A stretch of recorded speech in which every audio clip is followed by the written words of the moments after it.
Welcome to LearnHowToQuilt.com. I'm Anne, and this video is part of our Star Sampler series. Today, you'll learn how to sew this LeMoyne Star. First, we'll go over the cutting sizes, layout, and sew order. Then, you'll learn how to sew together these Y seams. Hope you stay tuned. In the last video in this Star Sampler series, we reviewed 3 different techniques for finding the cutting sizes of the shapes in this LeMoyne Star. Here's a quick recap for cutting these shapes. Before cutting, always make sure your fabric's been pressed. Then you'll need to cut 4 4-inch squares for these corners, and then 1 6¼ inch square for these triangles. Then you'll cut that 6½ inch square on both of the diagonals. For the diamond, you need to cut a strip 3 inches wide. Then you want to find your 45-degree line on your ruler.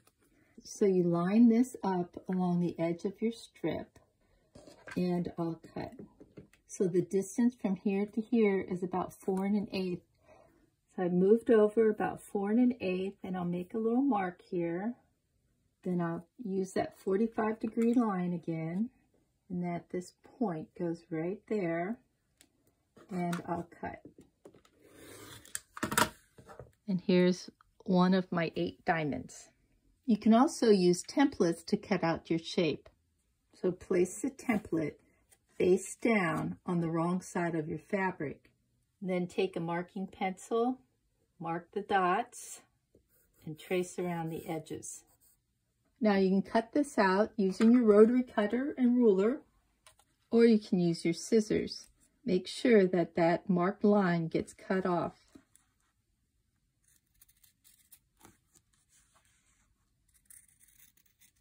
Now I'll need 4 more of these for my star. To speed up that process, I can cut 3-inch strips and then use my template for marking.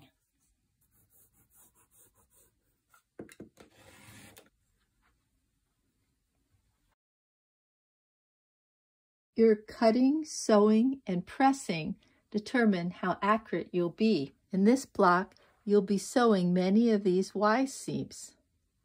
Unlike when you use chain piecing or straight line sewing where you don't have to lock seams, in this block, you'll be stopping 1/4 inch from the edge and back stitching to lock your seams. So before you begin, it's important to mark those stopping points. If you made templates, this is pretty easy. I have some holes right at those spots, and when I put my pencil or marking tool in those holes, they show up on my fabric. Now this is kind of hard to see here because the green sort of blends in the back, but I think you can see it better on this dark blue piece here. Now if you rotary cut all your pieces and you don't have any templates, don't worry, you can still find that spot. It's right where these 2 1/4-inch lines meet. So I'll take my ruler and I'm going to draw a line 1/4 inch away from the edge. And then I'll draw another line 1/4 inch away from the edge. And where those meet, right here, that's going to be my starting and stopping point. So I can go around and draw those lines. Now, because this pencil has some thickness in its lead, instead of putting the edge of my fabric right on this line, I sort of back it up just a little because of that thickness on that pencil. There's one mark, but still not dark enough to see. There's the other mark, and right there. So I'll need to mark these corners on the diamonds, this right angle here on the triangle, and 1 corner on each square. Lay out your block. Each one of these diamonds contain a 45-degree angle at each end. When you add up all of these angles, or 8 times 45, you end up with 360. This block is based on a circular grid. unlike the other blocks in this series that were based on rectangular grid. So you might be saying, why is this important? Well, it has to do with how this block is put together. So on rectangular grids, you can usually sew a row across and then another row and so forth until all the rows have been sewn and then sew them together. Well, this block goes together a little bit differently. And there's actually a couple ways to sew this together. But I usually like to start by sewing these two diamonds and then adding this triangle and then adding this square. So I get a unit that looks like this, and I'll make 4 of those units. And then I'll take 2 of those units and sew them together like this. Take the other 2 and sew them together like that. And then I'll put these 2 sections together. In order to get these sections stitched together, you'll need to use Y-seams. Before we get started sewing, there's a couple tips I want to share with you. So if you're using 2 different colors, make sure you pay attention to the placement of each one of these colors. So if I'm holding these diamonds like this, I tell myself that the blue always goes on the right-hand side. You also want to make sure that you always place the square in the same position. So in this case, I always want my square to go next to the blue that's on the right-hand side of this unit. It's okay if you decide to place the square on the left side, but you have to be consistent with that. You'll have to make all of your pieces like this with the square on the left side, or they won't go together. In this case, the square has been placed on the right side. If you try to fit in one where the square is placed on the left, it won't work.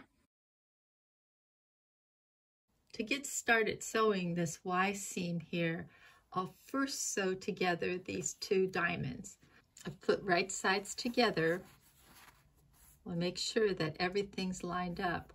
Where this intersection is, I'm going to put a pin here.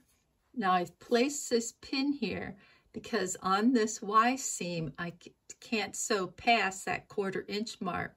Now I can start sewing here, but I find it easiest if I start on these long, thin points. I've got a leader or a scrap piece of fabric in here to get started. I'm stitching a 1/4 inch from the edge, and I want to stop before I get to this pin or to this intersection here. So I've got about 1 more stitch before I have to go backwards. And let me show you what that looks like. I'm actually about a stitch away from where that intersection is, but it's better to be a stitch short than a stitch over. So let me open this up, take our next piece, and I'm going to put right sides together. And this is very nice here because you want to match this side and this side. And just to make sure that doesn't move, I'm going to put a pin here. Now I'm going to come all the way down to here where this intersection is. Let me put a pin there just to remind me that I do not sew past that line. I've got my leader in here. And I like to use the tip of my scissors or a stiletto to sort of guide this through when I first get started. I'm sewing a 1/4 inch from the edge, and I'm going to sew up to this pin. A couple more stitches. I don't want to hit that pin, so let me go back. Lock those stitches and pull this out. So right now I've got 2 parts of the Y sewn, and the last section is here. I'll put right sides together, pin this on the end, then I'm going to come down here, and I want to put a pin where this intersection is. Once again, that's to remind me not to go past that spot when I'm sewing. Get a leader up here.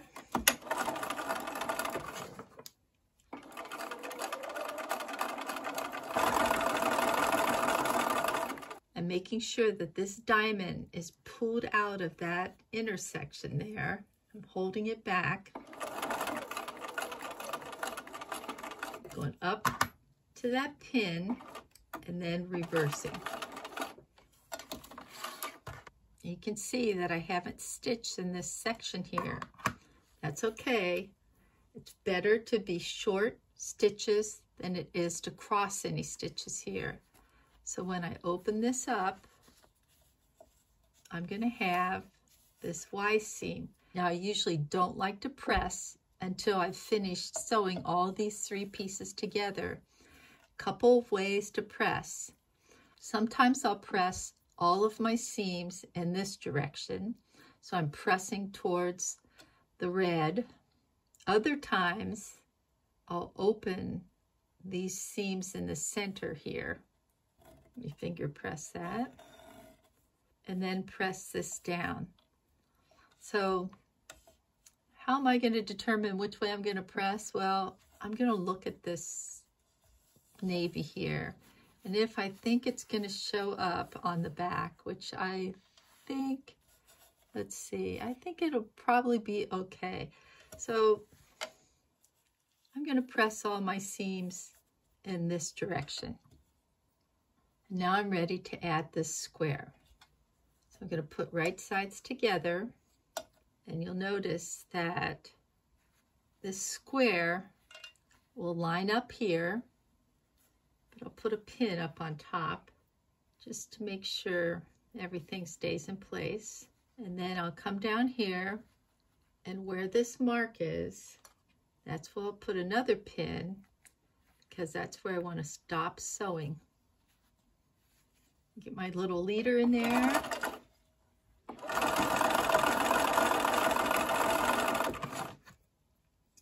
I'm going to sew all the way down to that intersection, or before that intersection.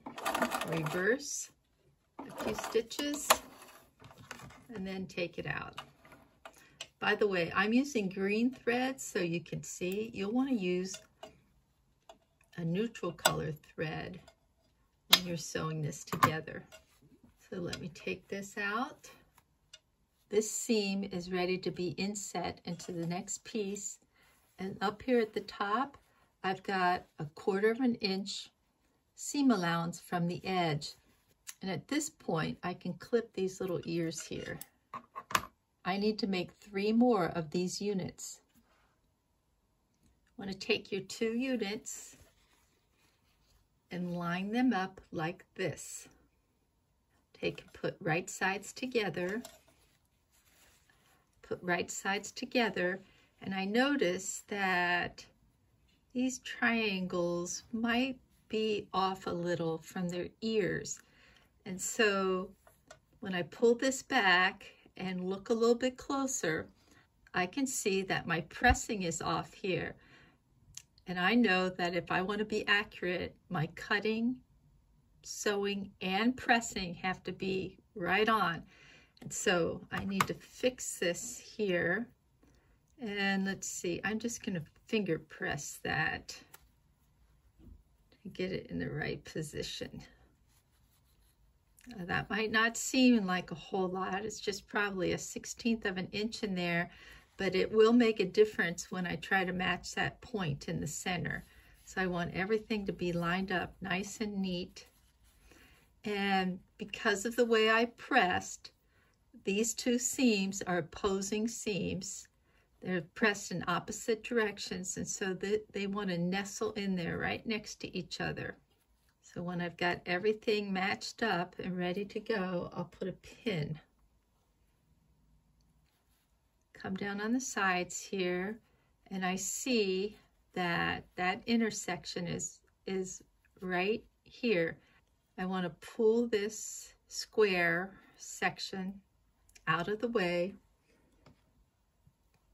and I'll pin that.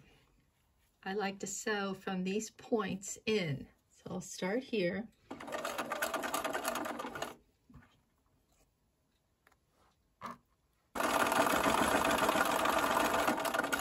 I'll sew right up to this pin. And then backstitch. Remember, I don't have to go right to this point here. What's most important is that I stop before I get to that point. Since these stitches are locked, you don't have to worry about going into that intersection. So let's see. I open my star. I want to make sure that these points match down here, and I can see that that's happening. So now I have to put right sides together here. This square will line up on the edges here. Put a pin here. Now I'll come down here on this side. For you, I know it's kind of hard to see, but there's a little green dot right there. This is one of the pieces that I did with the dots. So I don't want to go past that dot, so I'll put a pin right there. Get started here.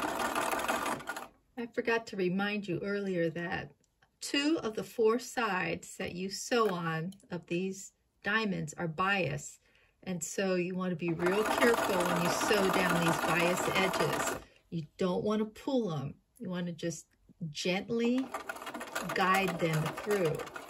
I'm getting to that point, so I'll backstitch and then take it out. And here's half of my LeMoyne Star. Now, you might be saying, but there's a hole in there. Well, there is a hole down there. You might be able to see it. And I could go in and sew this a few more stitches and sew this in a few more stitches. But when I press this, and I'm going to be pressing in this direction, when I press this, what happens is that hole you won't see, and it happens to be covered by these seam allowances in the back. So that's one of the reasons why I don't like to press open, that I prefer to press to one side, because you'll always cover up any of these sections where you might not get right to the point. When both of these sections have been completed, you'll want to go in and clip those little ears off.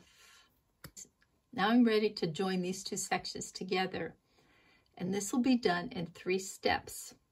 I like to start in the center here and match these points and then sew across. Then I'll sew this section and then that section.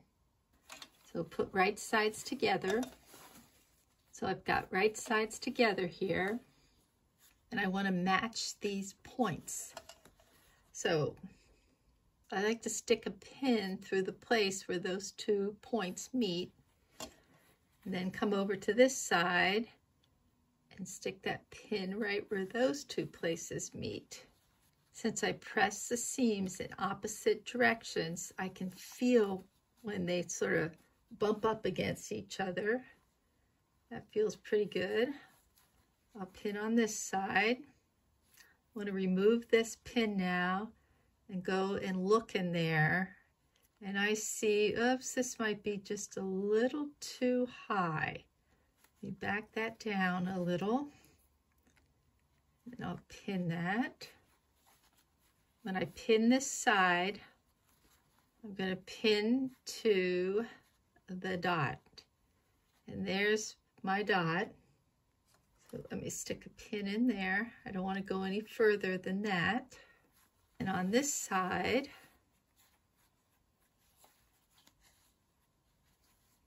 I'm going to pin to that dot.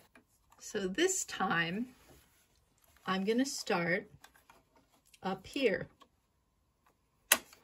at my pin.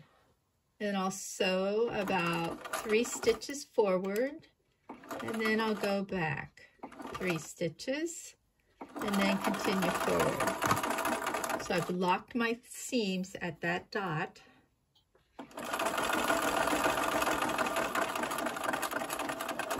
I see where these seams cross, and my point should be about right there.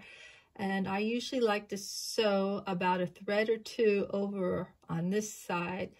So let me hold on to that right there. take this out.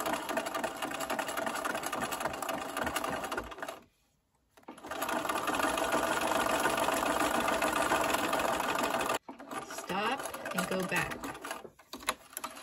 So let's see what that center looks like. Not bad. I might be off just a little here, but if I press this seam in this direction, then it's going to match pretty well in that center. So that's looking pretty good. So now I need to finish up on these corners here. So let me put right sides together. I want to line up the square, stick a pin in, and then I'm going to sew to that dot, which is hard to see, but it's right there. I'll do the same thing on the other end of this seam. And here's my 12.5-inch LeMoyne Star. You can see that it looks a lot like this flower star that we did earlier. But this star is based on a 4x4 grid, and this star is based on a circle. In the next video in this series, you'll learn how to make a lone star, which is also based on a circular grid. Hope you stay tuned. Thanks for visiting LearnHowToQuilt.com. Please like, subscribe, and share our videos with your friends. Remember, if you're trying to find us on the internet, type in LearnHowToQuilt.com. Don't forget the .com. Using the .com will get you right to our site.